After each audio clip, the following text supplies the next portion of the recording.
Esta es la tarde en el continente americano. Cuando anochece en Europa y amanece en Asia, así cae la tarde en el continente americano y transcurre la noche y el amanecer en el resto del mundo. La tarde. Hola, bienvenidos a la tarde de NTN 24, el canal de las Américas. Soy Idania Chirinos. Como siempre, un gusto y un compromiso acompañarles y estar de nuevo con ustedes en el programa. Una vez más, los venezolanos salieron a las calles para rechazar el régimen de Nicolás Maduro y respaldar al encargado de la presidencia, Juan Guaidó. Desde Caracas y otras ciudades del país, los ciudadanos hicieron un llamado a la Fuerza Armada para que retire su apoyo al régimen y se ponga del lado del pueblo venezolano. Este es un informe de Luis Laya en Caracas. Salgo a manifestar porque estoy cansada. Salgo a manifestar porque estoy cansada de no gozar mi juventud y quiero gozar mi adultez en Venezuela. Porque aquí nací y aquí me quiero morir. Y no voy a permitir que nadie me saque de mi país. Este miércoles, ciudadanos, estudiantes y dirigentes políticos protestaron en Venezuela para exigir el cese de la usurpación del poder y el cambio democrático en el país. Tomaron por 2 horas las principales vías de las ciudades. Tenemos que tener la oportunidad de tener un futuro. Ya nos robaron la juventud. Ahora queremos nuestro futuro de vuelta. Eso es todo lo que queremos. Tenemos que rescatar el país de todo esto que está pasando y ya hay un cambio. Ya se están dando todos los pasos para hacer la salida de Nicolás Maduro. Nosotros no estamos en la calle arriesgando nuestra vida solamente para sacar a Nicolás Maduro. Es un sistema de mafias que vamos a desmontar, un sistema de mafias que a costa del hambre de los venezolanos se siguen lucrando el día de hoy. Entre los principales motivos de la protesta de los ciudadanos están que la Fuerza Armada haga cumplir la Constitución y que se permita el ingreso urgente de la ayuda humanitaria.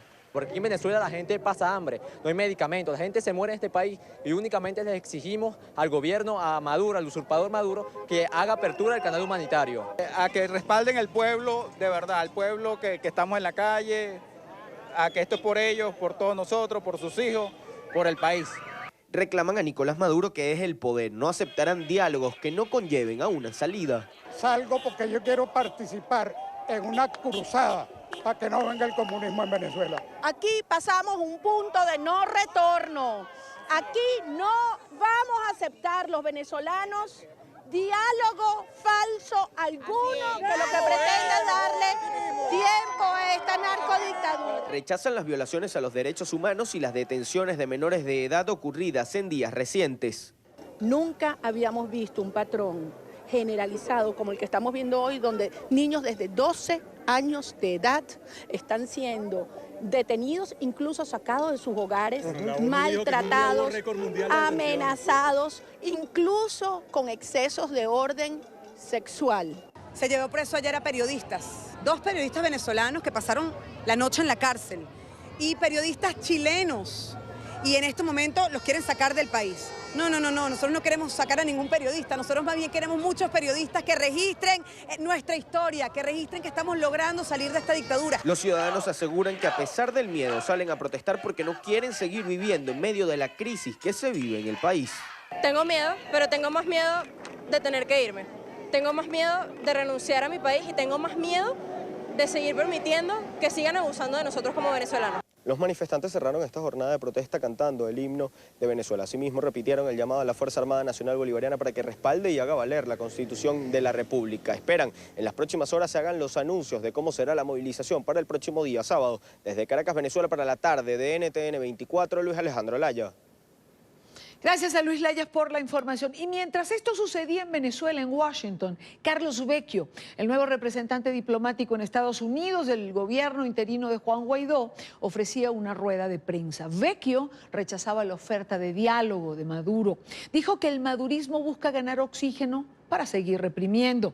Carlos Vecchio estuvo acompañado por el secretario general de la Organización de Estados Americanos, Luis Almagro, quien dijo que es ridículo abogar por un diálogo y que es fundamental abrir un canal humanitario. También Julio Borges, diputado, representante diplomático ante el Grupo de Lima, nombrado por Juan Guaidó, le acompañó el día de hoy. Carolina Valladares estuvo allí e hizo este cubrimiento. Carolina, bienvenida, buena tarde.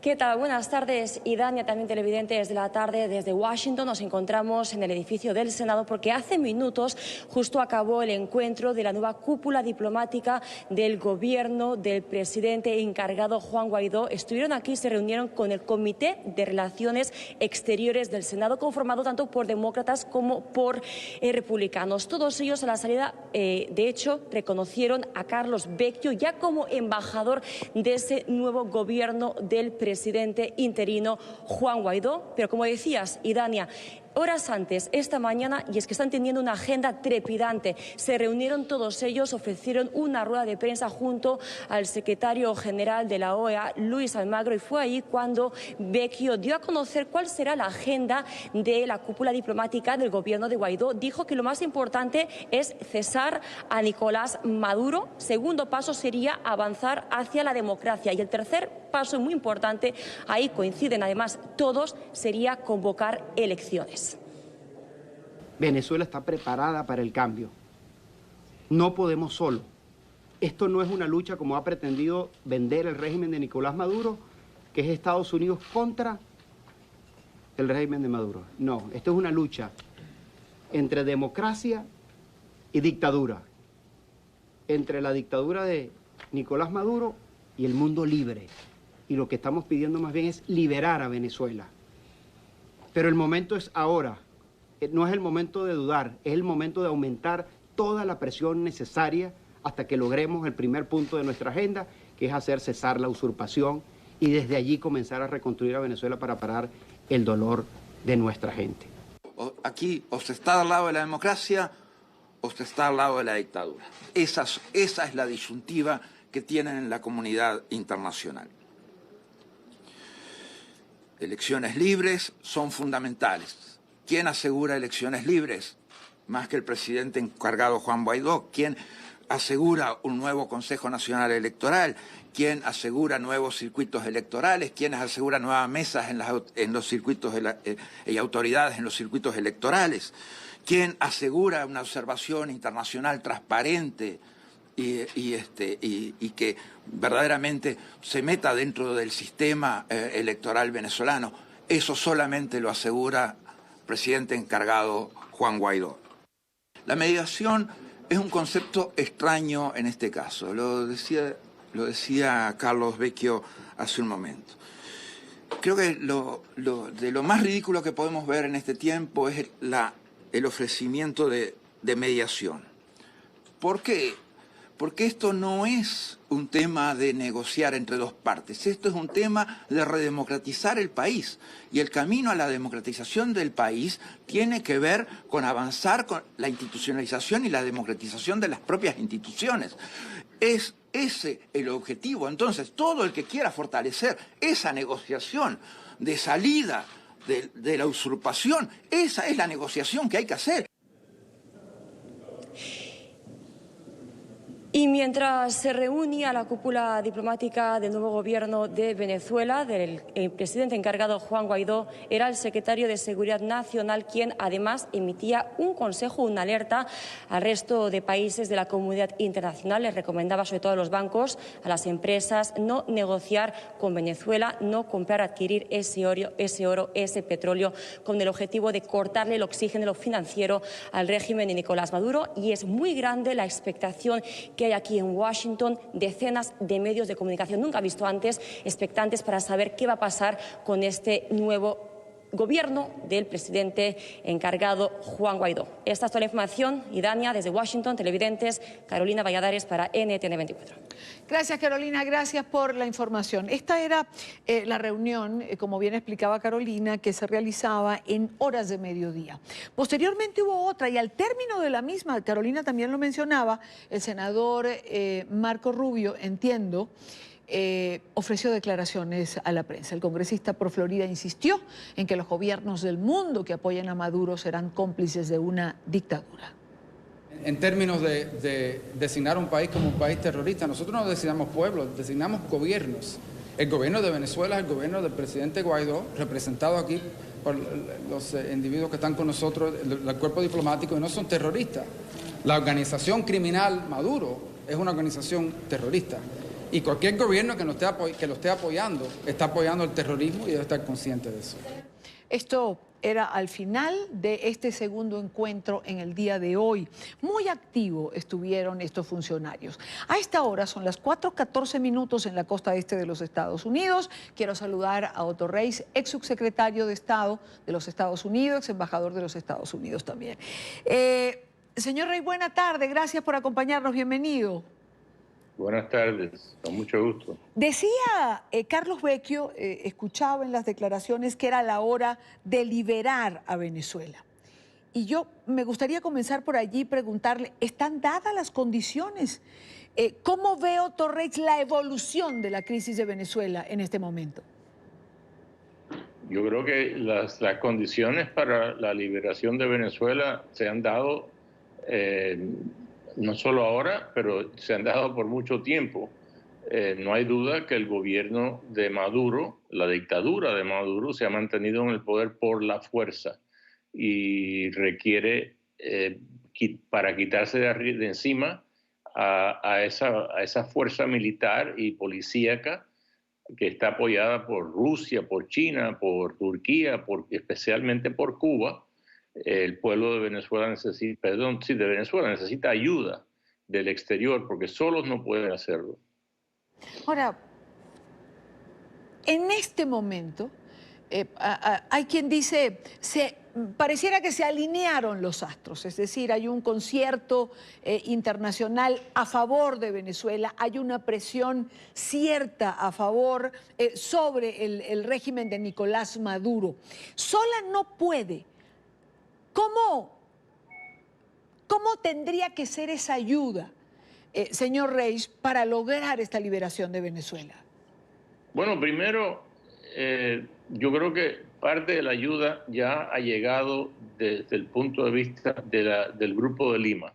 Las naciones democráticas de América Latina, por fin, y yo he estado en este programa y en este canal muchas veces, en los últimos años y he criticado a los gobiernos de la región que se han mantenido en silencio ante la represión y la matanza del pueblo venezolano por parte de los gobiernos de Chávez y de Maduro. Pero eso, gracias a Dios, terminó el año pasado. Se creó ese grupo de democracias llamado el Grupo de Lima. Desafortunadamente se ha separado México, eso es otro tema, pero la mayoría de las naciones de este hemisferio están reconociendo al presidente Guaidó, presidente de la Asamblea y presidente interino de Venezuela. Ese es el comienzo. El pueblo de Venezuela está en las calles peleando por su libertad. Está siendo reprimido por fuerzas especiales entrenadas por Cuba principalmente y con armas de los soviéticos, debía ser de los soviéticos porque actúan como actuaban los soviéticos de Rusia y están matando a los venezolanos. Entonces la pregunta es, ¿qué vamos a hacer nosotros los que vivimos en las democracias, que somos vecinos de Venezuela, para ayudar al pueblo de Venezuela? Bueno, decía Luis Almagro, en esta rueda de prensa de cerca del mediodía, el señor Reis, que la comunidad internacional tenía una disyuntiva, pero que era simple. O se estaba con la dictadura o se estaba con la democracia. Y a estas alturas del partido, después de 20 años y de haber visto la violación de derechos humanos que hemos visto en Venezuela, lo que uno no puede entender es que haya países que no asuman la posición de reconocer un gobierno interino o de hacer una crítica frontal, como México, que usted acaba de mencionar, por ejemplo. Bueno, es que diferentes países tienen diferentes razones. Sabemos que hay países en la región que desafortunadamente han sido comprados con el petróleo de Venezuela.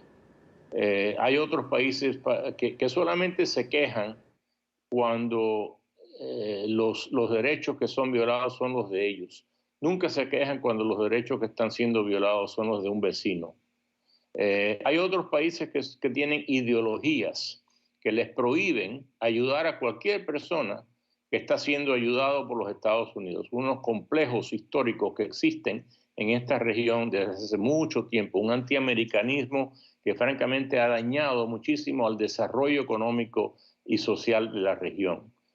Son complejos psicológicos y espero yo que se den cuenta el daño que hacen esos complejos, como lo estamos viendo ahora en Venezuela, un país que ha sido uno de los países más ricos de la región, Venezuela, que en los últimos 20 años se ha convertido de un país en vías de desarrollo a un país donde la población come de latones de basura y está a un nivel casi como el de Haití. Ese es el resultado, por un lado, del socialismo, ¿no? Y de no entender cómo funcionan los mercados, y por el otro lado, del abandono por parte de los líderes, de muchos líderes electos de la región, que simplemente le dieron la espalda al pueblo de Venezuela, y al pueblo de Cuba, y al pueblo de Bolivia, y al pueblo de Nicaragua, que están siendo también agredidos por sus gobiernos. Ciertamente. Ahora, le pregunto, señor Reich, ¿es posible una intervención militar? Y se lo pregunto por aquello de todas las opciones están sobre la mesa. Bueno, eso significa, y no estoy tratando de ser irónico, significa que todas las opciones están sobre la mesa. Cuando existe una situación como la de Venezuela, donde un pueblo no tiene armas, sí, porque existen leyes donde el gobierno le prohíbe a los ciudadanos tener armas. El gobierno, como en el caso de Venezuela, se ha apertrechado de una manera increíble. Ha creado unas unidades militares cuyo propósito es simplemente la de ir a buscar a opositores pacíficos, sacarlos de la casa y matarlos. Ayer mismo el Washington Post, el periódico de la capital de los Estados Unidos, tuvo un artículo horripilante, ¿no?, de lo que está pasando en Venezuela en términos de la represión. ¿Qué deben hacer los países de la región? ¿Qué debe hacer Estados Unidos? Que sí tiene la capacidad de parar eso por la fuerza. No usar la fuerza y permitir que Maduro, apoyado y asesorado por el gobierno de Raúl Castro, porque no es Díaz-Canel es un títere, es una máscara, el gobierno de Raúl Castro siga matando a los venezolanos y simplemente protestar, ir a las Naciones Unidas a protestar o a la OEA, o debe de ayudar a los venezolanos a que se defiendan ellos mismos. Yo creo que Estados Unidos tiene que hacer más de lo que ha estado haciendo. A propósito de este tema militar, señor Reich, ¿puede considerarse una casualidad las anotaciones de John Bolton en relación a los 5,000 miembros de tropa que pudieran, en un caso hipotético, ir o trasladarse a Colombia? Es decir, un personaje de esta magnitud puede tener ese olvido o exponer esa anotación así nada más en primer plano. Yo no sé más nada sobre esa anotación en esa libreta de lo que sabe el resto de la población. Yo no le he preguntado a mi amigo John Bolton, pero yo diría lo siguiente. Colombia es un país aliado de los Estados Unidos, es una democracia. Si el presidente de Colombia, electo democráticamente, pide ayuda a los Estados Unidos, yo creo que los Estados Unidos lo consideraría. Si considera que esas fuerzas de Venezuela, apoyadas por Cuba, por China, por Rusia, y por otros países y movimientos autocráticos, totalitarios y sanguinarios, le representan algún tipo de amenaza a Colombia, estoy hablando hipotéticamente, yo creo que el presidente de los Estados Unidos ayudaría inmediatamente a nuestro aliado Colombia. Ahora, por otra parte, quisiera también preguntarle, señor Reich, ¿la única negociación posible, como decía el secretario Almagro, es la democratización de Venezuela? Y aprovecho y le pregunto por la ley de amnistía. ¿Está usted de acuerdo en que la amnistía tiene que ser carta abierta para todos?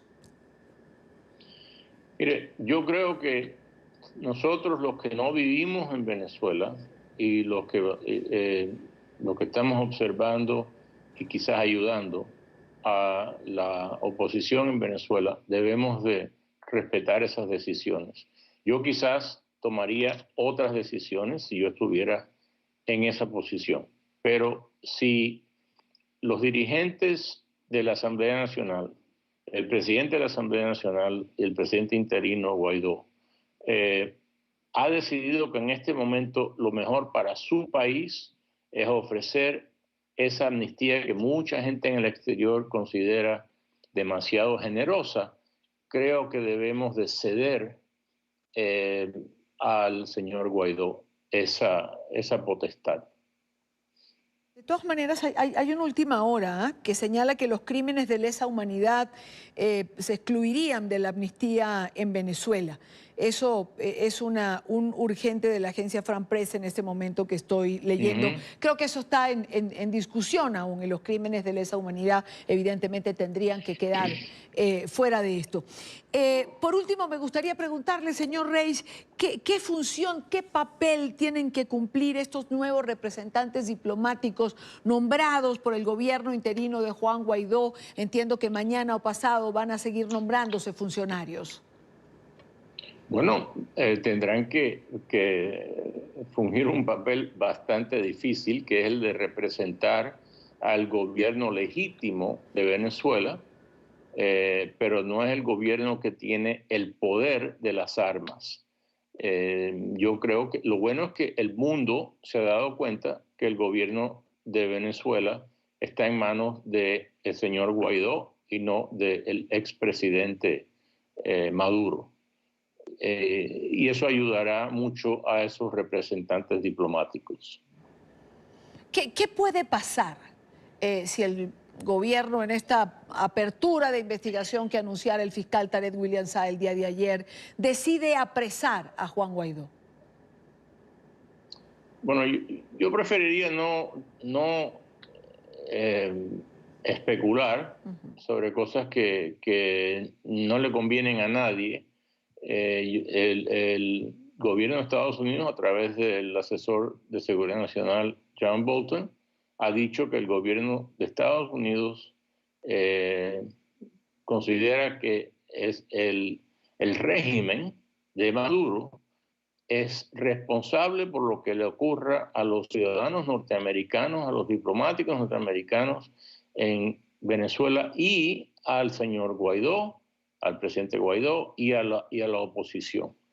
Y ahí ninguna amnistía va a ayudar ni a Maduro, ni a Padrino, ni a los guardias nacionales, ni a las fuerzas especiales esas que están matando a los ciudadanos venezolanos en estos momentos. El FAES, cuya actuación está realmente en el centro de la crítica por lo que están haciendo. Señor Reis, le agradezco muchísimo este tiempo con nosotros en NTN 24. Con mucho gusto. Muy buena tarde para usted. Buenas. Otto Reis, ex subsecretario de Estado de Estados Unidos y embajador en Venezuela en un momento particular también. Fue del 86 al 89. Son las 4:28 minutos en la costa este de los Estados Unidos. Uno de esos funcionarios nombrados que va a tener este papel complicado, difícil, del que hablaba el señor Rey, fue Humberto Calderón Berti. Él es el representante diplomático de Venezuela en Colombia. Fue nombrado el día de ayer. Calderón Berti, quiero recordar que fue canciller, presidente de PDVSA, ministro de Energía y Minas, y quiero saludar. Buena tarde para usted. Buenas tardes para todos. Un saludo muy cordial a Idania. Igual para usted, señor embajador, y gracias por estar aquí. ¿Le tomó de sorpresa este nombramiento que hiciera el presidente interino? ¿Y qué significa para usted, dada la importancia estratégica de Colombia en este momento, no solo por la extensa frontera que comparte con Venezuela, sino porque Colombia de una u otra manera encabeza toda esta reacción internacional ahora. Claro, me tomó de sorpresa, yo no estaba pensando jamás en eso. Estoy muy vinculado con Colombia, sí. Hace muchos años, cuando fui ministro de Petróleo, tenía una interacción muy frecuente, muy cordial y muy diáfana con los funcionarios colombianos, y después, desde los últimos 15 años, pues he estado trabajando profesionalmente en Colombia. De manera tal de que ese vínculo yo lo tengo, pero me tomó por sorpresa porque no pensaba que se iba a producir esa designación por parte del presidente Guaidó. Ahora, la frontera está ahí. Son 2000 y tantos kilómetros de frontera, una frontera muy viva, muy dinámica, que es importantísimo para Colombia y para Venezuela. Evidentemente que hay que trabajar mucho en los problemas fronterizos. Embajador, está usted en España en este momento. ¿Cuándo se trasladará a Colombia? A mediados de semana debo estar por allá. ¿Trabajará solo? ¿O tendrá usted a su cargo un equipo? ¿Está pensando en nombrarlo? Ya estamos trabajando en eso. Tengo un equipo que me está ayudando en todas las tareas de coordinación y tenemos que tomar una serie de pasos legales y operativos, y esa gente está trabajando, va a cooperar conmigo hasta tanto pues se normalice la situación en Colombia, que espero que sea en muy corto plazo. ¿Cuál será la prioridad que Humberto Calderón Berti tendrá como embajador? La prioridad nuestra tiene que ser los migrantes venezolanos, a mi juicio. El drama de miles de venezolanos, de millones de venezolanos que se han asentado en Colombia en condiciones muy precarias, pese a los esfuerzos, a la solidaridad, al gesto tan enaltecedor por parte del gobierno colombiano y del pueblo colombiano, pues de todas maneras significa un peso muy fuerte para Colombia en demanda de salud, de educación, de vivienda, presión sobre el mercado laboral. Entonces hay que atender a esa gente. Esa gente va a ser mi prioridad, evidentemente, para tratar de poder canalizar la ayuda humanitaria hacia ellos, evidentemente, y también a los compatriotas y hermanos nuestros que están en Venezuela. Pero esa gente va a requerir de nuestro accionar y esa es la prioridad que tengo en cartera. ¿Usted cree, doctor Calderón, cree posible que pueda establecerse un corredor humanitario para la entrega de medicinas y medicamentos? Un corredor humanitario que se ha pedido muchísimas veces y que el gobierno ha negado insistentemente. La crueldad del gobierno de Maduro es infinita. Hace tiempo la comunidad internacional, los Estados Unidos, los países de América Latina, Europa, han ofrecido cooperación en el terreno humanitario y desafortunadamente el gobierno no lo ha permitido. Yo creo que piensan que permitirlo es reconocer que hay una profunda crisis, pero la crisis está ahí. Ves a la gente haciendo colas para comprar alimentos que no consigue, para comprar medicinas, hurgando en los contenedores de basura para poder comer, y eso es una tremenda crisis humanitaria. Eso está ahí, hay que reconocerlo. Sería lamentable que a pesar de que llegue a las zonas de frontera, no dejen que esa ayuda llegue al territorio venezolano. Voy a hacerle una pregunta que le hacía a mi invitado anterior, que prefiere no especular sobre cosas que no le convienen a nadie, pero ¿qué cree usted, doctor Calderón, que puede pasar si Juan Guaidó es apresado por funcionarios del régimen de Nicolás Maduro? Eso no va a ocurrir porque el gobierno sabe perfectamente bien que Guaidó, el presidente Guaidó es legítimo, que le asiste la razón, que está respaldado por la Constitución Nacional, está respaldado por la comunidad internacional y no creo que se atreva a tomar tal determinación. No quiero obviar su experiencia en el área petrolera. Usted fue presidente de PDVSA, fue ministro del petróleo, como acaba de decir. ¿Cuál es el estado real de esta compañía que en un momento de su historia fue una de las 5 más importantes del mundo? Caótico. Cuando Chávez el año 2002 despide a 20.000 empleados de la industria petrolera, ejecutivos, gerentes, técnicos especializados y obreros especializados, eso fue el inicio del final. ¿Por qué el inicio? Porque ese personal fue sustituido por gente descalificada, con credenciales políticas solamente, con un profundo desconocimiento de la industria petrolera, y eso ha traído como consecuencia, en primer lugar, que la producción petrolera, que estaba en 3 millones de barriles, se ha ido cayendo, ha disminuido, y en estos momentos está en el orden de 1.100.000 barriles. Y otro aspecto importantísimo, las refinerías venezolanas, que era una muestra de buen mantenimiento preventivo, que muy ocasionalmente, muy rara vez ocurrían desastres o catástrofes o accidentes, eso fue dejado de lado, no se hizo mantenimiento preventivo. Esas refinerías han estado permanentemente bajo problemas de operaciones, con muchos accidentes, y hoy por hoy están produciendo un 25-30% de su capacidad, lo cual repercute en que Venezuela no tenga abastecimiento de gasolina para el mercado interno y tenga que estar acudiendo permanentemente al mercado internacional importando gasolina, una cosa que es inaudita en Venezuela, un país con tantas reservas de petróleo y con tanta capacidad de refinación que actualmente no está operativa. ¿Qué significan, doctor Calderón, las sanciones aplicadas por el gobierno de los Estados Unidos a esta empresa, a PDVSA? Yo creo que eso es determinante en el futuro próximo de Venezuela, no de PDVSA, sino de Venezuela. Venezuela, a pesar de que se ha caído la producción petrolera a cerca de 1 millón de barriles por día, pues buena parte de su producción va a Cuba, a los países del Caribe, que algunos no pagan, la mayoría no pagan, y luego una parte sustancial que está yendo a China para el pago de la deuda. El país que mejor nos compraba a nosotros nuestro petróleo más remunerativo, por la proximidad geográfica de los Estados Unidos y que nos pagaba de contado, pues al no poder el petróleo venezolano acceder al mercado norteamericano, pues evidentemente tendrá que buscar otros destinos. Y para poder entrar en otros mercados tendrá que competir en precios. Y esos precios van a tener que ser precios de descuento, si es que puede entrar. De manera tal que yo creo que el cerco se le está estrechando al gobierno de Maduro. No va a tener disponibilidad para comprar solidaridades internacionales, solidaridades nacionales, no para el populismo interno. ¿Cómo va a pagar el personal de la administración pública?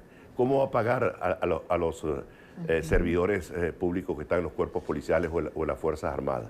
¿Cómo va a pagar las bolsas de comida que tienen que importar con comisiones y con cosas indebidas por debajo de la mesa para que le llegue a la población? Va a haber un problema muy serio, y ese problema serio, la única forma de salir de él es que las Fuerzas Armadas se pongan del lado del pueblo, se pongan junto a la Constitución, que hagan respetar la Constitución y que Maduro tome el camino que tiene que tomar, es irse de Venezuela para evitar un derramamiento de sangre.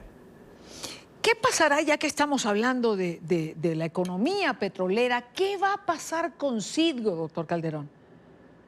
Bueno, eso está claro que es lo que va a ocurrir, ¿no? Ellos no van a poder operar Citgo. Citgo va a ser operada por la gente del gobierno legítimo del presidente Guaidó. Hay una serie de procedimientos legales, unas etapas que hay que cumplir, y se van a cumplir en el transcurso de los próximos días para poder concretar en acciones muy expeditas y muy eficaces el control de Citgo por parte del gobierno venezolano. ¿Qué va a ocurrir con el dinero de las compañías que ya comienzan a decir que no van a negociar con Venezuela? En un momento determinado, estos dineros van a ser o pueden ser manejados por el gobierno interino de Guaidó, o eso va a estar allí congelado hasta que exista una estructura de Estado. No, esa es la idea, ¿no? La idea es que pueda el gobierno del presidente Guaidó, de una manera muy transparente, de una manera muy controlada, disponer de recursos para poder atender los requerimientos que existen para sostener toda la iniciativa diplomática internacional y también para atender algunas necesidades que la gente venezolana tiene tanto en el exterior como en el propio territorio venezolano. Y siendo usted pues el representante diplomático nombrado por el gobierno interino de Venezuela en Colombia, tengo que preguntarle qué piensa sobre el apunte que tenía el asesor de seguridad John Bolton en su libreta sobre 5.000 soldados a Colombia. No, la verdad es que no lo sé, no entiendo cómo ocurrió eso, ¿no? Pero de todas maneras, yo no soy funcionario americano, no puedo opinar a nombre del gobierno de los Estados Unidos, ni mucho menos, pero sí sigo con detenimiento todo lo que sus voceros importantísimos dicen, el presidente Trump, el vicepresidente Pence, Bolton, Pompeo, y los senadores, Rubio, etcétera, y representantes como el representante Díaz Balar, que han dicho hasta la saciedad que todas las opciones están abiertas. Y cuando dicen todas, son todas. Ahora, ¿usted lo quiere entender o no lo quiere entender? Ese es otro problema. Acuérdense que hay países, o hay dirigentes del mundo, dictadores en el mundo que no lo han querido entender, y todos sabemos cuál fue el desenlace. Señor embajador, ¿qué piensa del avión ruso que se encuentra estacionado en un aeropuerto venezolano?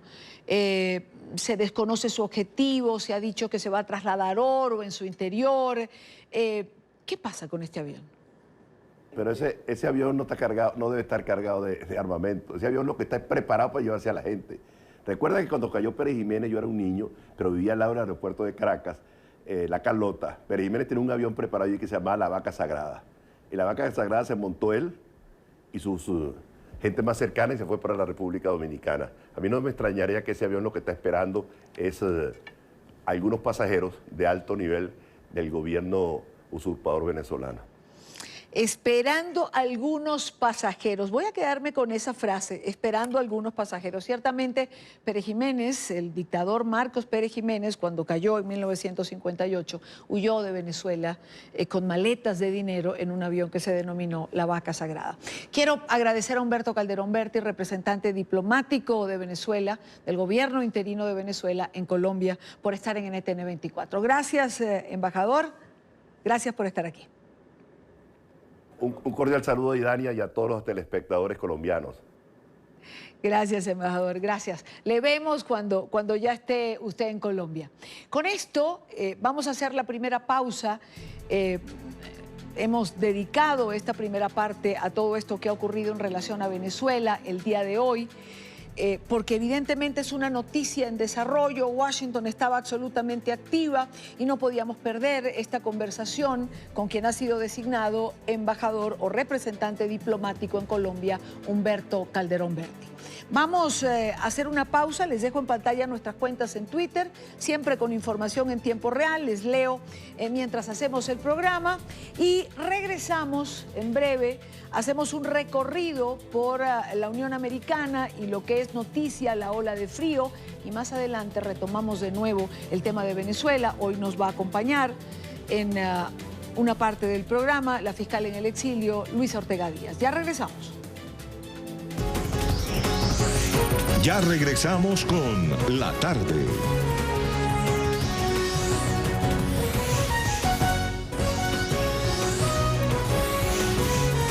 Continuamos con La Tarde. Continuamos con más. En la tarde de hoy, Estados Unidos vive los efectos del frente polar con vientos helados y temperaturas que han llegado a niveles extremos. 31 estados están en alerta. En la ciudad de Chicago, un río se congeló, dejando atrapada varias embarcaciones. Miles de vuelos han sido cancelados. Las autoridades advierten que lo peor está aún por venir. Es la ola de frío más intensa y brutal en una generación, según advierten los meteorólogos. En la ciudad de Chicago, una de las capitales estadounidenses en mayor riesgo, hará más frío que en Alaska, la Antártida o el propio Monte Everest. Las temperaturas han bajado tanto que tienen que incendiar las vías del tren para que éstas puedan seguir funcionando. El peligroso fenómeno ya trae los primeros estragos. En esta carretera en Michigan, un choque múltiple involucró a 12 vehículos, incluyendo a un tractocamión. Y es que la baja visibilidad y el hielo sobre la vía representan una grave amenaza para los conductores. Los estados de Wisconsin, Michigan e Illinois en el medio oeste, así como Alabama y Mississippi en el sur, normalmente más cálidos, se han declarado en emergencia. Los vientos helados afectan al 75% del país. Decenas de millones de personas experimentan temperaturas bajo cero. Todo por cuenta del llamado vórtice polar, una ola de frío polar que se desprendió en el Ártico. A este fenómeno se suman vientos con ráfagas que en la mañana del jueves alcanzarían los menos 50 grados centígrados. Estas condiciones representan una seria amenaza a la vida humana. La piel expuesta a estas temperaturas podría congelarse en solo minutos, mientras el agua hirviente lo hace en cuestión de segundos.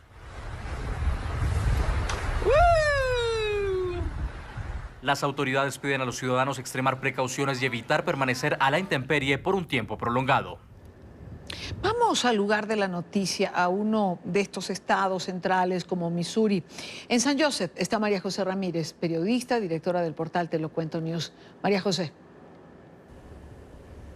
Muy buenas tardes, gracias por este contacto. Al menos 4 personas fallecidas es el saldo que esta ola de frío ha dejado en los Estados Unidos. Yo me encuentro en St. Joseph, Missouri, en el centro de los Estados Unidos. Hasta ahora tenemos temperaturas de aproximadamente menos 23 grados centígrados. El llamado de las autoridades ha sido que las personas se mantengan en sus casas. Sin embargo, ustedes pueden ver a mis espaldas que algunas personas han decidido salir.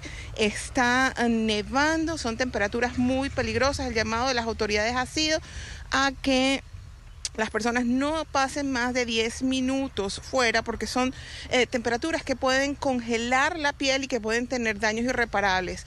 Yo les voy a mostrar de alguna forma lo frío que está con un pequeño ejemplo. Le vamos a mostrar y acá nos están haciendo llegar y ustedes estamos haciendo esta grabación de alguna manera en vivo para que ustedes vean qué tan frío está. Yo voy a lanzar agua que tengo acá para que ustedes entonces vean lo que ocurre. Ahí ven, el agua estaría pues desapareciendo, se evapora de inmediatamente, se convierte en hielo, son temperaturas peligrosas. El servicio de correo postal anunció el día de ayer que en alguna zona de Nebraska y el estado de Missouri no van a estar ofreciendo los servicios de correo. Lo propio han hecho otras compañías. Sin embargo, mientras estábamos haciendo esta grabación, ustedes vieron a una de las empresas que reparten lo que tiene que ver con la mensajería que está ofreciendo servicios el día de hoy. Este es el reporte que nosotros le tenemos desde acá, desde el centro de los Estados Unidos, y con ustedes devolvemos el pase contigo, Idania. Gracias, María José, gracias por estar con nosotros estos minutos. Cuando vemos estas imágenes, nos imaginamos este frío terrible, pero pensamos también que las autoridades dicen que lo peor está por venir. No queremos imaginar cómo será el día de mañana. Continuamos con más. Eric Trump, el hijo del presidente estadounidense, asegura que están haciendo grandes esfuerzos para detectar a los empleados que han aportado identificación en falsas o identificaciones falsas dentro de su empresa. Las declaraciones las dio a un diario estadounidense y llegan tras la polémica de despidos de trabajadores indocumentados de un club de golf que pertenece a las empresas Trump. Los trabajadores se reunieron con el senador Bob Menéndez para contarle que los gerentes del lugar estaban al tanto de su estatus migratorio.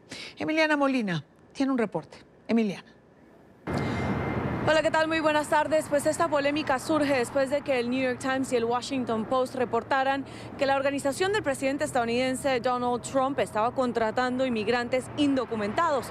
En ocasiones estos inmigrantes incluso dicen que los mismos gerentes de recursos humanos estaban al tanto de su situación migratoria y que fueron ellos mismos los que les daban los documentos falsos para que estos pudieran trabajar en Estados Unidos. Sin embargo, ahora la organización Trump asegura que comenzará a utilizar un programa llamado E-Verify para asegurarse que todas las personas que contraten en esta empresa tengan los documentos al día.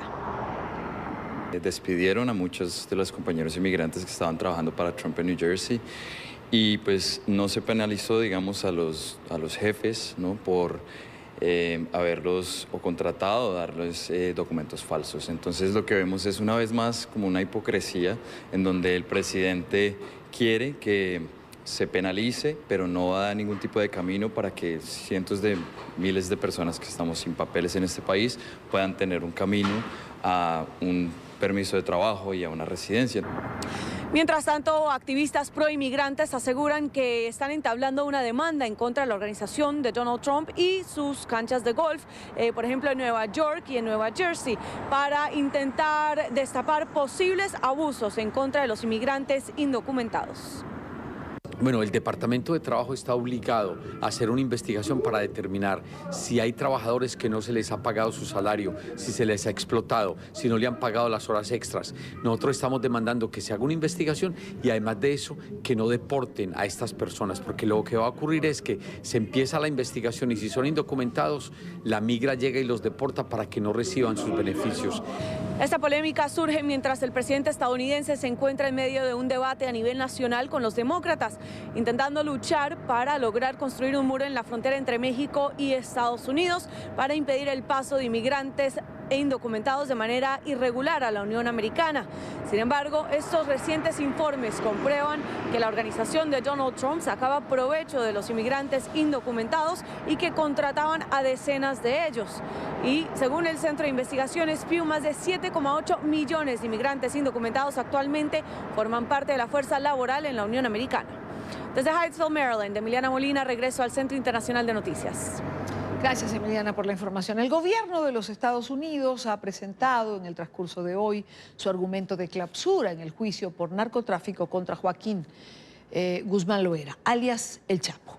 La Fiscalía a cargo de la causa ha concentrado su esfuerzo en hacer un recordatorio meticuloso de las evidencias centrales que han sido presentadas durante los 36 días que ha tomado este proceso. Alejandro Rincón está con nosotros. Alejandro.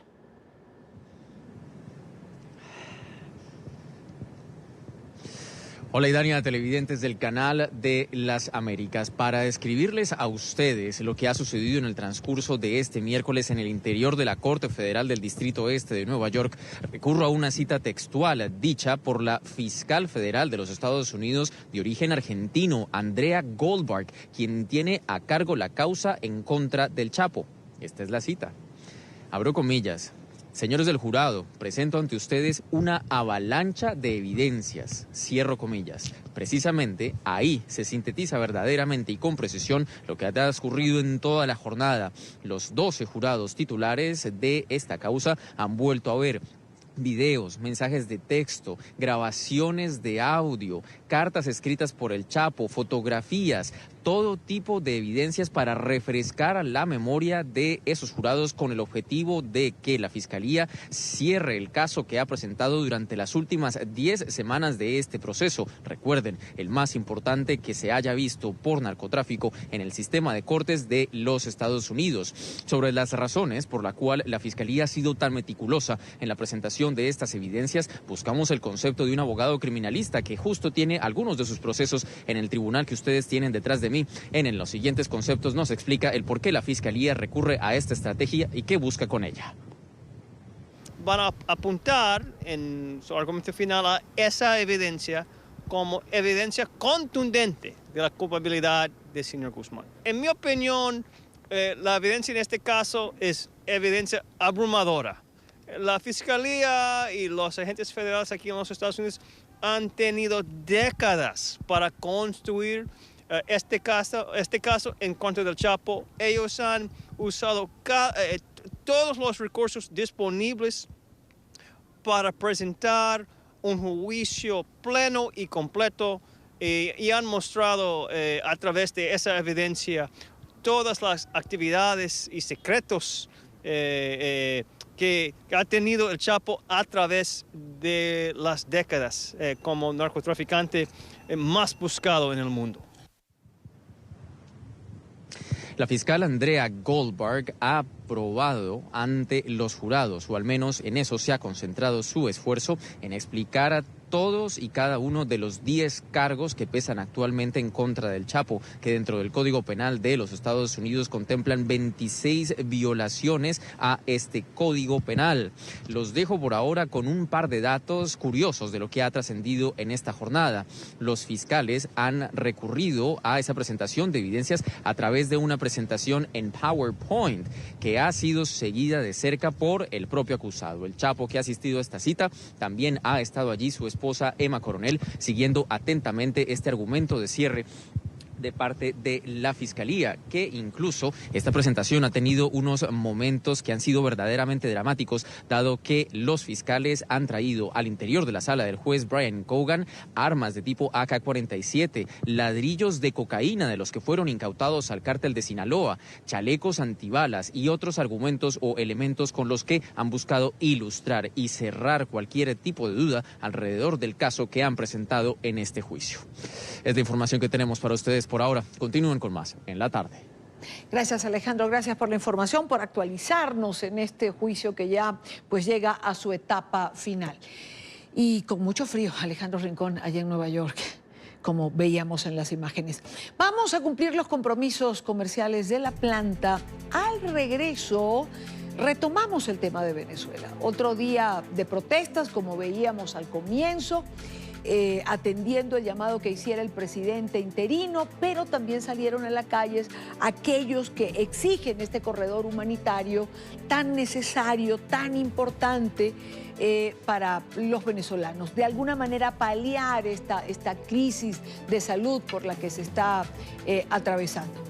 Vamos a ir a cumplir estos compromisos. Al regreso también nos acompaña Luisa Ortega Díaz, la fiscal general en el exilio, a quien ayer, por encargo del presidente interino Juan Guaidó, se le pidió investigar en relación a lo que está ocurriendo con la violación de derechos humanos. Vamos a hablar también de lo que está haciendo el FAES, esta fuerza especial adscrita a la policía bolivariana, y también de los niños que han sido detenidos, de los menores de edad. Esto y más al volver.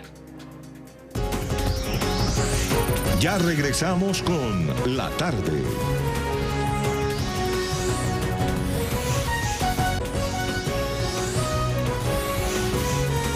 Continuamos con La Tarde. Continuamos con más en la tarde de hoy. Trabajadores de los centros públicos de salud se unieron a la protesta convocada por el presidente interino, por Juan Guaidó. Familiares de pacientes recluidos en el JM de Los Ríos exigieron se permite el ingreso de ayuda humanitaria para evitar que más niños pierdan la vida por falta de insumos.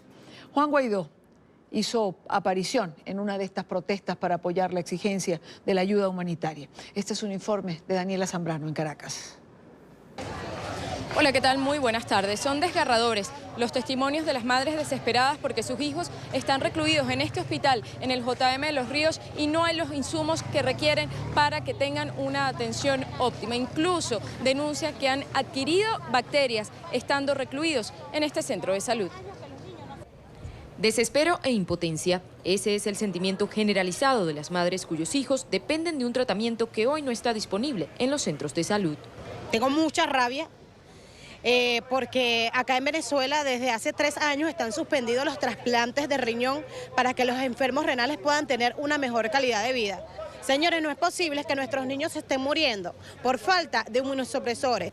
Denuncian incluso que sus pequeños se han contaminado con bacterias por la falta de mantenimiento de los equipos. En los 5 meses que vamos ya ha tenido 5 bacterias en el catete. Tenemos más de un año y ya vamos para un año que no se le hace mantenimiento a la planta de osmo, a los tanques principales. Los pacientes de nefrología están falleciendo por falta de insumos, los pacientes oncológicos están falleciendo por falta de insumos, los pacientes de infectología están falleciendo porque no hay antibióticos dentro del hospital. La ONG Prepara Familia ya cifra en 6 los niños fallecidos en el hospital JM de Los Ríos, tan solo en lo que va de mes. Con respecto a los niños del área de hematología, en el mes de enero son 3 niños que han fallecido. Acaba de fallecer una niña ayer, que es la tercera niña del mes de enero. Y desde el mes de octubre para acá tenemos 8 niños nada más del servicio de hematología. Situación que motivó a trabajadores y familiares de pacientes a unirse a la protesta convocada por la Asamblea Nacional para exigir ayuda humanitaria. En el Parque del Este vi una cantidad de niños con cáncer pidiendo colaboración para sobrevivir. Aquello me partió el alma y me dejó, pues traumatizada. Yo digo, no puede ser. Y dije, hoy voy para allá y los voy a apoyar porque esto no puede seguir sucediendo. En otro punto de la capital, desde el Hospital Clínico Universitario, el recién proclamado presidente interino acompañó la protesta codo a codo con los manifestantes. La absoluta responsabilidad de la crisis humanitaria y de que hayamos tomado la decisión de activar la defensa de los activos de Venezuela es de Nicolás Maduro Moro. Ellos han robado y saqueado a la nación. Venezuela lo sabe y por eso estamos avanzando en el proceso de recuperar nuestra integridad y soberanía. Desestimó la acusación del máximo tribunal, a cuyo titular también calificó de usurpador y advirtió que seguirá en las calles. Los ataques, etcétera, creo que nos tienen absolutamente sin cuidado. Estamos ejerciendo nuestras funciones y avanzaremos en que llegue la ayuda humanitaria en Venezuela. ¿Tiene miedo Juan Guaidó de ir a la cárcel? Mira, aquí estamos trabajando muy duro y aquí seguiremos. Contingentes de la Policía Nacional Bolivariana fueron desplegados en las inmediaciones de los centros, donde se registraron las protestas. La ayuda humanitaria ha sido una de las banderas que ha asumido la directiva de la Asamblea Nacional. Incluso hay conversaciones con varios países para que puedan enviar esos insumos y esos recursos necesarios y que puedan ingresar a Venezuela. Recordamos que durante años ha sido una ayuda que ha negado la administración de Nicolás Maduro, pues consideran que no es necesaria, a diferencia del testimonio de quienes padecen esta situación. Información desde Caracas, Daniela Zambrano, volvemos al estudio. Gracias a Daniela por la información. Quiero saludar en nuestros estudios, en el Centro Internacional de Noticias, a Luis Ortega Díaz, fiscal general de Venezuela en el exilio. Fiscal, bienvenida, buena tarde para usted. Hola, ¿cómo estás? Esto, que cada vez que tenemos la oportunidad de ver estas notas, uno se pregunta cómo es posible que no se acepte un corredor humanitario, que por no aceptar que el país está en crisis, se permita que venezolanos mueran a diario por falta de insumos, por falta de medicamentos. Es algo, creo que de las cosas más incomprensibles para mí. Sí, Idania. Es que yo he venido insistiendo desde hace algún tiempo que Maduro tiene, eso es una política diseñada por Maduro, un plan de exterminio a la población. Esa es solo una muestra. Y yo quiero recordar que yo procesé a Eugenia Sader porque se robó más de 800 millones de dólares que tenían que ir a los hospitales. Y Cilia Flores y Nicolás Maduro protegieron a Eugenia Sader, que era ministra de la Salud. Y eso es una muestra. Como eso, mueren de hambre, por desnutrición, mueren asesinados en las calles, masacres. ¿Cómo es posible que en 9 días, Idania, han muerto 36 venezolanos asesinados a manos de los cuerpos de seguridad del Estado, a manos del FAE, un grupo de exterminio, un grupo de paramilitares que se... Ajá. Que se ha formado, termine. Que se ha formado solamente para proteger a Maduro, pero Maduro quiere protegerse él y el dinero que se ha robado de los venezolanos, no para proteger a la población. Él quiere perpetuarse en el poder, pero para él está gordo y bien comido, y los suyos también, pero la población que muera de hambre, que muera por desnutrición, que muera por falta de medicamentos, por la represión, por la delincuencia en la calle o porque tenga que irse caminando por todos los países del continente. Ayer, fiscal, precisamente, ya que usted adelanta este tema, la asamblea que se reunió aprobó y se le envió a usted después una comunicación de parte del presidente interino, Juan Guaidó, solicitando al Ministerio Público Legítimo si abriera una investigación en relación a la violación de los derechos humanos en Venezuela y sobre todo lo que ha venido ocurriendo estos días. Usted recibió la comunicación, ya están, digamos, organizando la investigación, van a proceder. ¿Cómo van a hacer esto? Sí, ciertamente recibimos una comunicación de la Asamblea Nacional por instrucciones del presidente Juan Guaidó para que el Ministerio Público Legítimo iniciara una investigación, porque en Venezuela no se va a investigar esto. Y además a quien corresponde es al Ministerio Público Legítimo. Con ocasión a esa comunicación, nosotros hemos iniciado la investigación por la muerte de 36 personas en Venezuela y otras 67 investigaciones por otros delitos, como torturas, tratos crueles, entre otros. Yo me voy a apoyar con este material porque me interesa que el país, que Venezuela y Colombia sepan lo que está pasando en Venezuela. La investigación principal por violaciones sistemáticas de los derechos humanos apuntan a un grupo que se llama FAES. Este es un grupo ilegal porque en ninguna ley está previsto ese cuerpo paramilitar, porque no existe ningún instrumento legal. Que se llama Fuerza de Acciones Especiales. Y los máximos responsables de todas estas muertes, fíjate que sacan a las personas de sus casas y se las llevan y las ejecutan, aparecen muertas. Han ejecutado a jóvenes dentro de su casa sin ninguna fórmula procesal. Entran a las casas y masacran a jóvenes, como ocurrió en el Tocuyo, en el estado Lara, que mataron a 3 jóvenes en su casa y se llevaron a uno y después apareció muerto. Y esta es la cifra que conocemos, es probable que haya más y que no se conozcan. Lo cierto es que nosotros hemos tenido acceso a muchas de las actas de estos casos, así como hemos tenido acceso a los protocolos de autopsia. Por ejemplo, yo traje solamente para hacer referencia a algunos, Fran Correa de San Agustín murió por un disparo de fusil, de atrás hacia adelante. Roger Cabello, en Katia, en la región cervical, el disparo de atrás hacia adelante. Jorman Cabrera, un joven de 17 años de La Vega, de atrás hacia adelante en la región pectoral. Kevin Blanques, en La Vega, región torácica, de atrás hacia adelante. Se nota que la persona está en un estado de indefensión. Fíjate que en la región cervical, y el disparo fue de arriba hacia abajo. Entonces estaba sometido. Claro, claro, lo tenían indudablemente de rodillas. Que es una ejecución, es un asesinato. Y yo quiero dejar claro, y que estén claros, empezando por Nicolás Maduro, Diosdado Cabello, Freddy Bernal y todos los responsables. Yo los voy a leer, porque existe lo que llaman los máximos responsables, que si bien no han actuado directamente, son los que van a responder ante la justicia. Nicolás Maduro, Diosdado Cabello, el coronel Rafael Bastardo Mendoza, en el cuadro ese que yo te presenté. Tenemos un gráfico, vamos a mostrarlo mientras la fiscal va leyendo. Freddy Bernal, Miguel Domínguez, Diosdado Cabello, Michael Moreno, Brexy Loreto, que esa es la vicefiscal, Florencio Escalona, Richard Contreras, Johnny Bracamonte, todos estos los estamos investigando. Se reúnen para planificar lo que van a hacer y después se reúnen para evaluar cuántos muertos han habido. O sea, esto es morboso, esto es macabro lo que está ocurriendo en Venezuela. Porque si bien las actas policiales, que también tenemos muchas de las actas policiales, recogen quiénes son los autores materiales, quiénes fueron los que ejecutaron, quiénes fueron los que realizaron las aprehensiones. Esos son responsables, pero hay una cadena de mando que habla de los máximos responsables. Y ahí está involucrado desde Nicolás Maduro hasta el que accionó el arma para ocasionarle la muerte a la persona.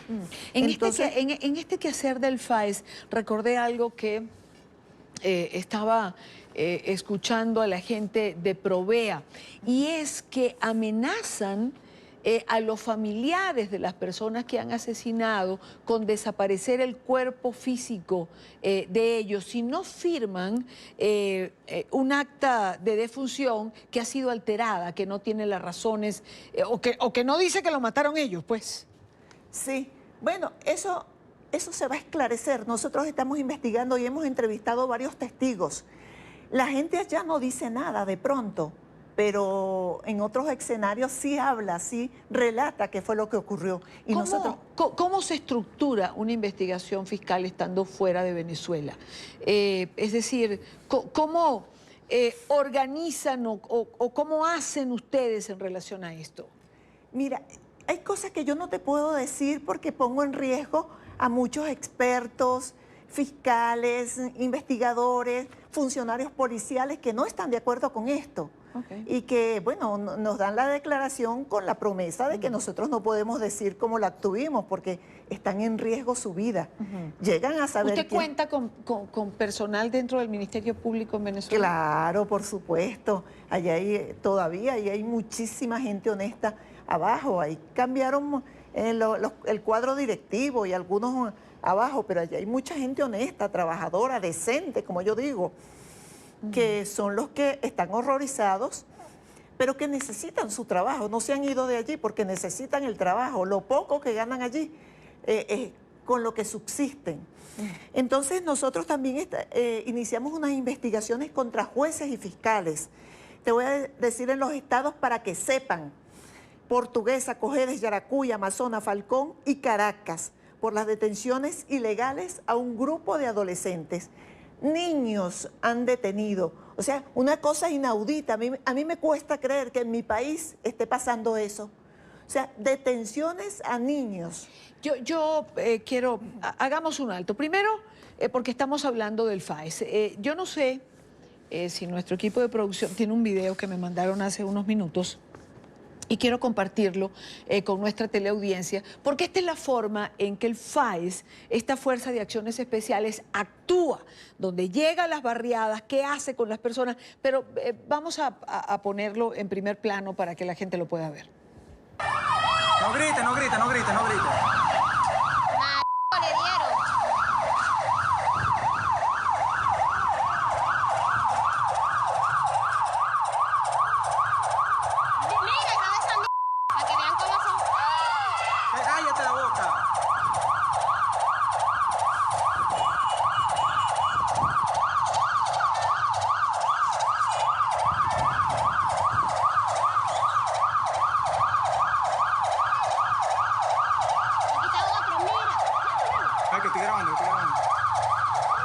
Ok, ellos llegan así. Ustedes están viendo las imágenes, ellos son los miembros del FAES, llegan a las barriadas, agarran a los muchachos porque entiendo que son jóvenes los que se están llevando. Miren cómo lo sacan, ahí lo llevan arrastrado, lo sacan de la casa o les caen a palos ahí mismo o los meten en una unidad como la que vieron anteriormente, donde los ingresan. Bueno, y ahí desaparecen porque es que ya no sabemos, unos han aparecido muertos, otros no se saben dónde están. Allí, mire cómo le pegan, le dan con el fusil que tiene, le dan con lo que agarren. Si eso es a plena luz del día y en la calle, lo meten ahí en la unidad, calculen ustedes lo que hacen cuando nadie los ve. Hay videos terribles, yo no los voy a compartir con ustedes. Hay videos que yo no he podido ver, ¿ok? Los tengo porque me han llegado. Y de verdad, comienzo a verlos y lo tengo que apagar, no lo puedo. Los videos donde desnudan a los muchachos y les caen a batazos. Sí. Es que es una cosa increíble eso. Hay que estar enfermo además para poder hacer eso. De todas maneras, nos gustaría que compartieras con nosotros esos videos para ver. Nosotros tenemos también muchas horas de videos. Y yo le pido a los venezolanos que sigan grabando y colgando en las redes y mandando la información. Bueno, pero además con algo importante, fiscal, porque cuando se está ya detenido y se está torturando o golpeando a estos muchachos, quienes están grabando son funcionarios porque están grabando adentro. Sí, quizás muchos lo hacen por sadismo, otros quizás lo hacen con la intención de mostrar eso a la comunidad internacional, al país. Pero en Venezuela se ha convertido en un delito tener hambre. Tú dices por las redes que tienes hambre o que el cartón de huevo cuesta el salario mínimo, o dices que un joven que quiera protestar o ser joven per se es un delito. O sea, corres el riesgo de morir en cualquier momento. Entonces, el otro aspecto, este es terrible y sobre esto es que está realizando las investigaciones que usted está mencionando. Y lo otro que usted mencionó y que yo quiero no dejar por fuera de nuestra conversación es la detención de menores. Hoy actualizaba el Foro Penal las cifras de los muchachos detenidos. Las actualizaba Alfredo Romero, me enviaba un audio.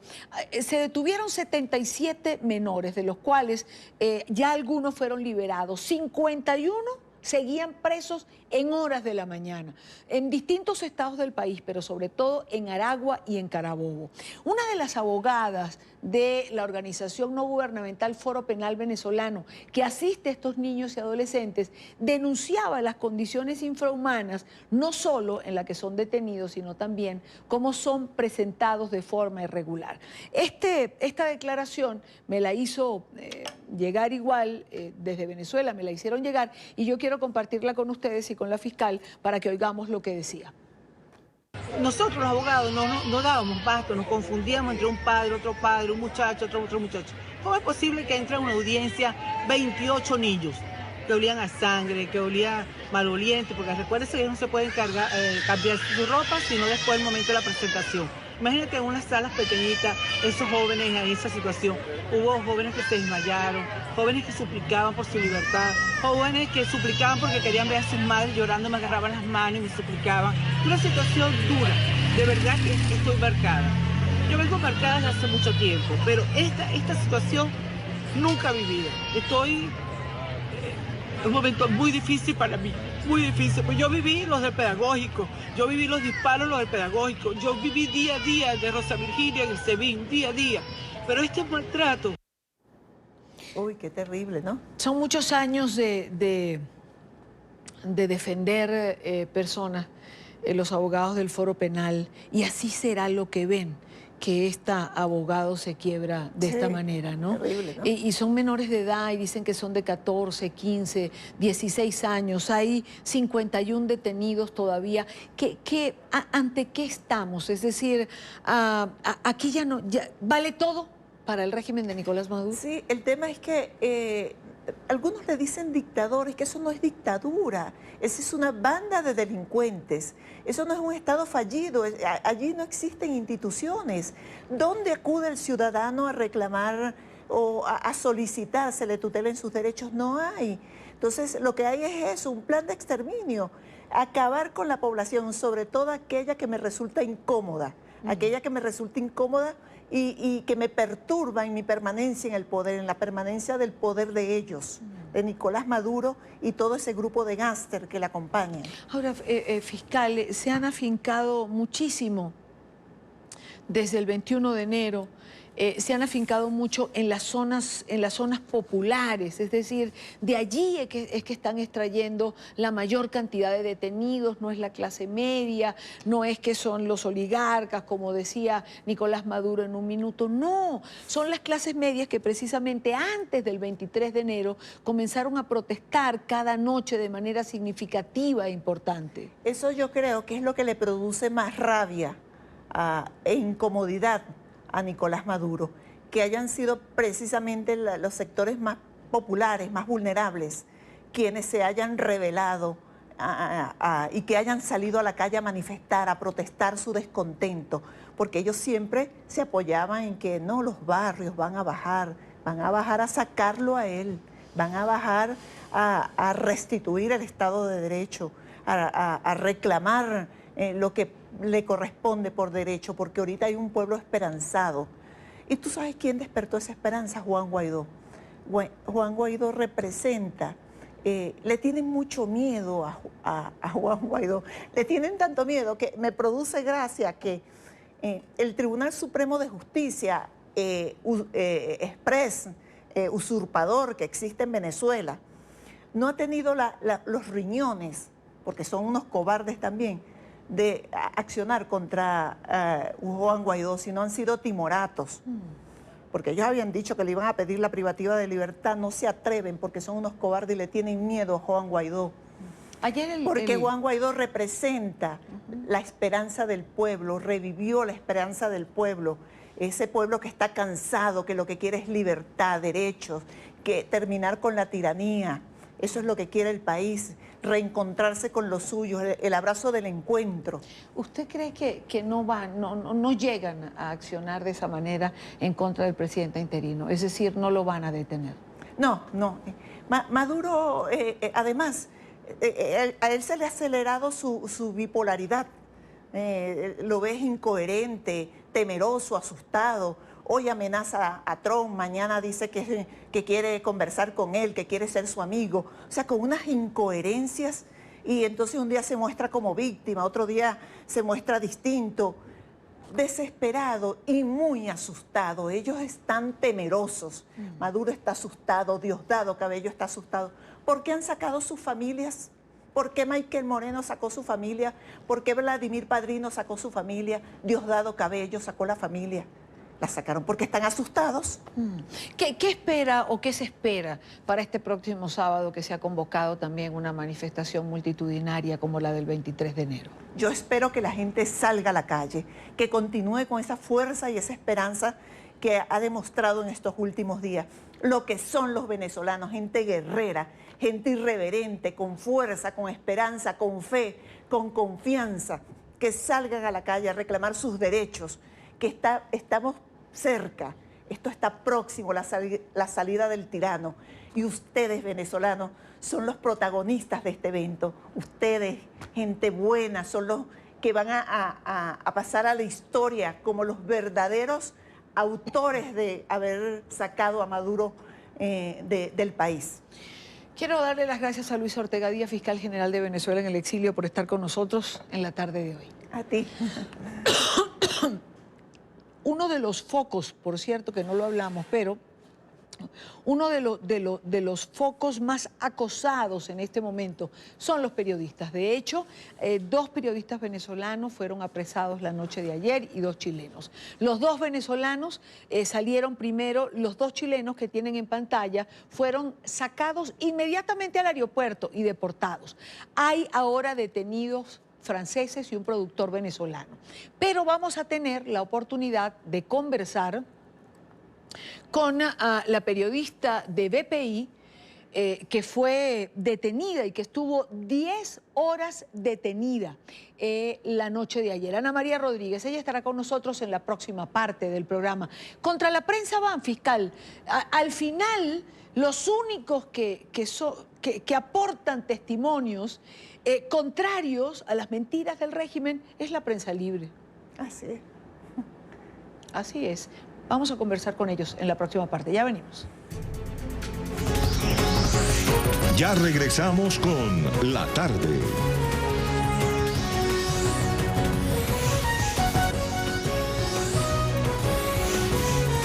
Continuamos con La Tarde. Son las 5:38 minutos, hora Costa Este, 6:38 minutos de la tarde, hora Venezuela.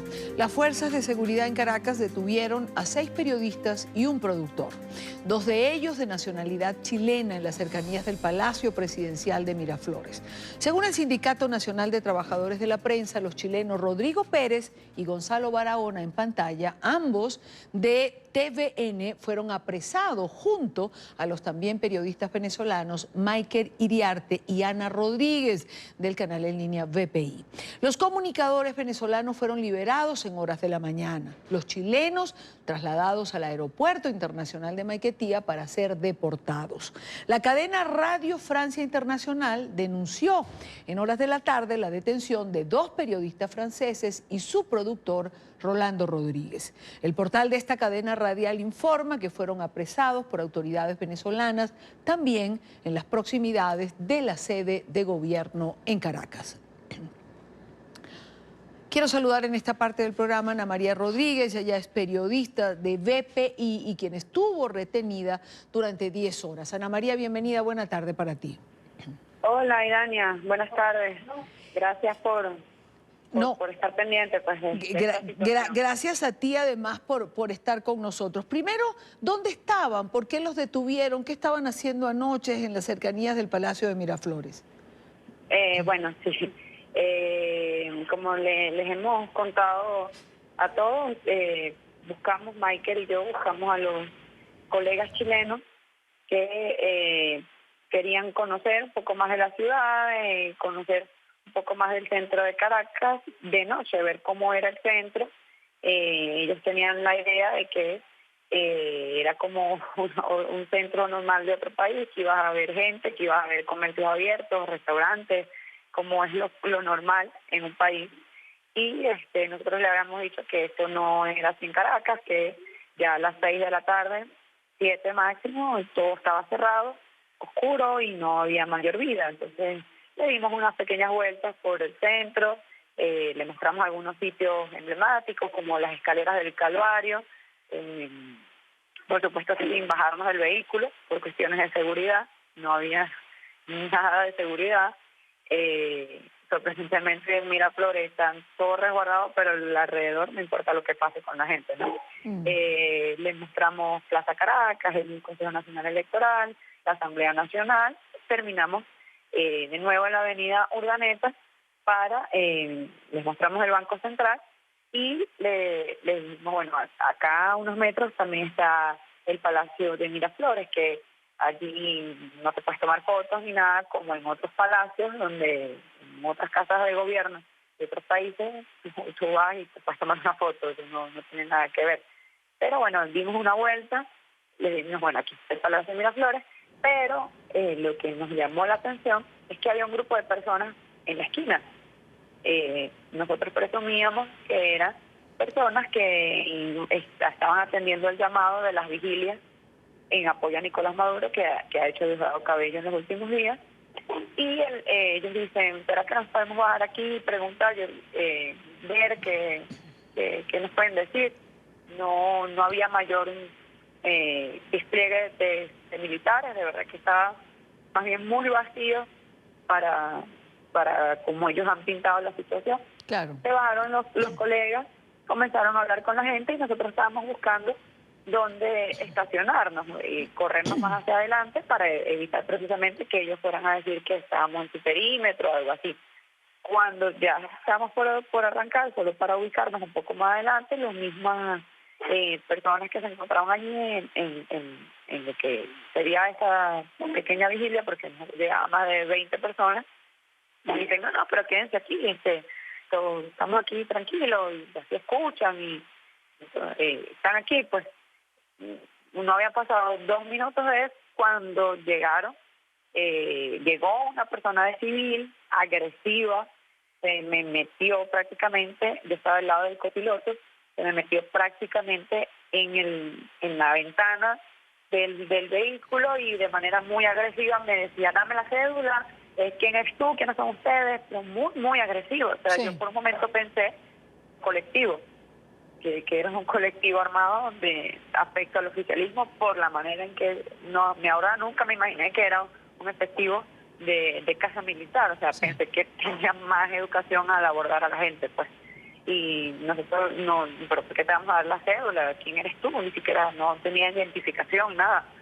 Por eso pensamos que es un colectivo, nos va a robar. Claro. ¿Quién eres tú? Porque yo te tengo que dar mi cédula. No, que me des los papeles del carro, te me bajas del carro, el carro lo ubican de aquel lado, o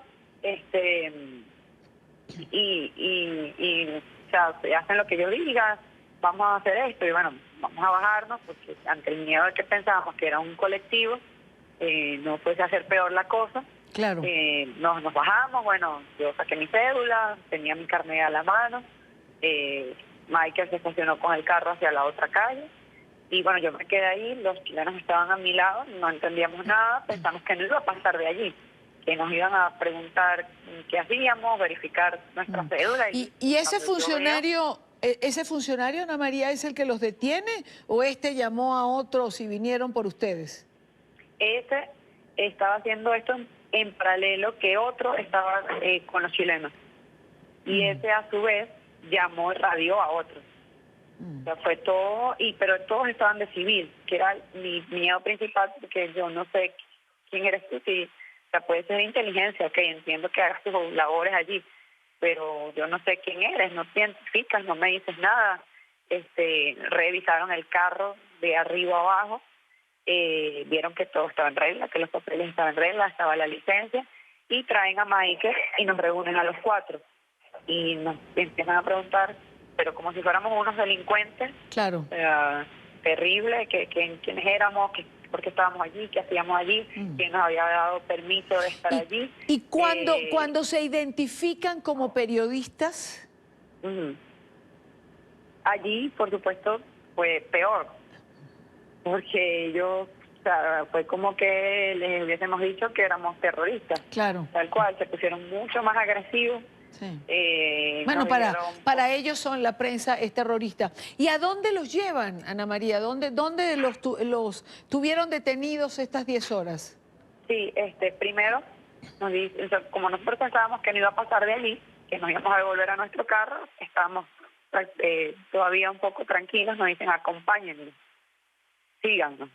Pero ¿para dónde? No, acompañemos para el palacio. Y entramos y nos coloca detrás de, ¿cómo se llama eso? De la baranda, pues, que tienen allí, de la barra que permite la entrada. Exacto, esa barra ahí donde están los militares, nos colocan allí detrás de esa defensa allí, y no nos dicen más nada, solo espérense aquí, quédense allí. Entonces yo le digo, pero ya, ¿qué pasa? ¿Cuál es el motivo de esta detención que además está siendo arbitraria? Claro. No está cumpliendo con la legislación venezolana, tú no estás cumpliendo con la Constitución y quiero saber qué estás haciendo, qué pasa. Y me dice, no, bueno, te callas o si no quieres quedarte aquí hasta mañana. Es lo que me dicen. Yo le dije, bueno, pero es que yo tengo derecho a exigir, porque yo no sé qué estás haciendo tú con mis cosas. No, te callas, si esa es tu actitud, ya vas a ver lo que te va a pasar. Y se fue. Pues bueno, ok. Ahí en ese pedazo estuvimos 4 horas parados a la intemperie, claro, esperando a alguien que dijera algo. Nadie nos decía nada. ¿Y en algún momento los llevaron a alguna dependencia? De ahí, entre tanto y tanto, nos llevaron a lo que es la división de investigación de Guardia Presidencial, que está allí adentro de Miraflores, pero eso fue 4 horas después. Claro. Y allí permanecieron hasta que los dejaron en libertad. ¿Qué pasó? O sea, ¿qué pasó cuando estaban allí? Es decir, ¿los agredieron? ¿Qué les dijeron? ¿Qué pasó ahí en esas horas? Allí nos tenían sentados. Había mucho frío, por supuesto. No sabíamos mayor cosa, solo dijeron, espérense allí, los vamos a interrogar, espero que nos digan la verdad. Y por supuesto, o sea, ya se las hemos dicho desde el primer momento, no estamos mintiendo. Nos pasaron todos, bueno, hubo que esperar que llegara otra persona superior, por supuesto todo esto en manos de militares, que llegara esa persona, hicieron varias llamadas. Ana María, ya me quedan pocos minutos. Nunca los agredieron, ¿ah? Solo de palabra. Solo fueron palabras. Lo que sí me llamó la atención es que el interrogatorio de los chilenos fue muy largo. Pasó de la hora. Incluso hubo momentos que yo me quedé dormida, sentada en la silla, recostada, y cuando volvía había pasado quizás media hora y todavía seguían uno de los chilenos dentro, porque era individual. Claro. Volvía a recostarme, volvía y todavía seguía la misma persona ahí adentro. Claro. Entonces no entendíamos qué pasaba ni nada. Y ¿Nunca vieron con el otro chileno? ¿Nunca vieron a los franceses? No, nunca supimos de eso. Ya luego cuando salimos es que nos dicen, parece que hay también unos franceses, ustedes no vieron nada. Y oye, nos cayó por sorpresa porque donde nosotros estábamos, solo estábamos nosotros. Y lo que yo presumo es que los franceses caen detenidos primero, y al ver que nosotros también somos periodistas, por eso esa actitud tan agresiva, es lo que yo ahora infiero, porque es que no había manera de por qué esa reacción tan agresiva. ¿Y al salir alguna advertencia? ¿Les dijeron algo cuando los dejaron salir? No, fíjate que cuando llegó otra persona superior a los que estaban allí, sí llegó también muy hostil, y yo nuevamente le dije, porque él llegó como gritando, que quién eres tú, qué haces, y yo le dije, pero ya, si ustedes tienen mi credencial desde hace 5 horas, no puedes venir a preguntarme a esta hora quién soy yo. Se supone que ya ustedes me han estado investigando, y eso fue lo que nos dijeron. Entonces, claro, él se puso más hostil, me dijo que con esa actitud yo no iba a salir, que me tuviera las consecuencias. Entonces, claro, el lenguaje se fue tornando un poco más fuerte, hasta que vio que de parte de nosotros ya como que no nos importaba, sino queríamos salir de ahí, que nos dijeran. Bueno, claro, ¿no? O sea, son 10 horas detenidos sin ninguna razón, pero bueno, forma parte del acoso a la prensa de los últimos días, que ha sido absolutamente intenso. Ana María, te agradezco. Dime. Nos hicieron firmar algo, hicieron firmar 2 documentos, uno con la entrevista que nos transcribieron, estaba perfecta, y otro documento donde decía que ellas no nos habían agredido y que habían respetado la Constitución y el Código Procesal. A esto yo lo objeté y le dije, esto no es así, estos artículos que ustedes están planteando aquí fueron los que yo les refuté que no me garantizaron. Entonces me dijeron, bueno, o lo firmas o lo firmas. Pues, no te queda o lo firmas o no sales, simplemente. Exacto. Ana María, gracias. Gracias por estos minutos con nosotros. Ya estoy sobre el tiempo y me tengo que ir, pero te agradezco que haya conversado en esta parte del programa con nosotros. Gracias a ti, Dania, por la preocupación. Muchas gracias. Vale, buena tarde. Ana María Rodríguez es una de las periodistas detenidas el día de ayer. La Sociedad Interamericana de Prensa rechazó la detención de estos 4 periodistas que lamentablemente pasaron 10 horas incomunicados. Y también, pues por supuesto, ahora hay que saber qué pasa con los franceses, de los cuales no se ha tenido información, y de este productor que también permanece detenido. Vamos a hacer una pausa en esta parte del programa. Regresamos en breve.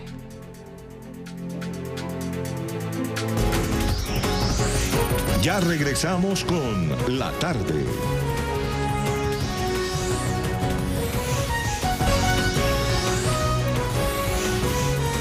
Continuamos con La Tarde. Llegamos al final en la tarde de hoy. Gracias por habernos acompañado, gracias por estar allí. Les espero mañana a la misma hora, como siempre, para debatir, analizar, compartir la agenda informativa del día, que por estos días está absoluta y totalmente nutrida. Buena tarde para todos.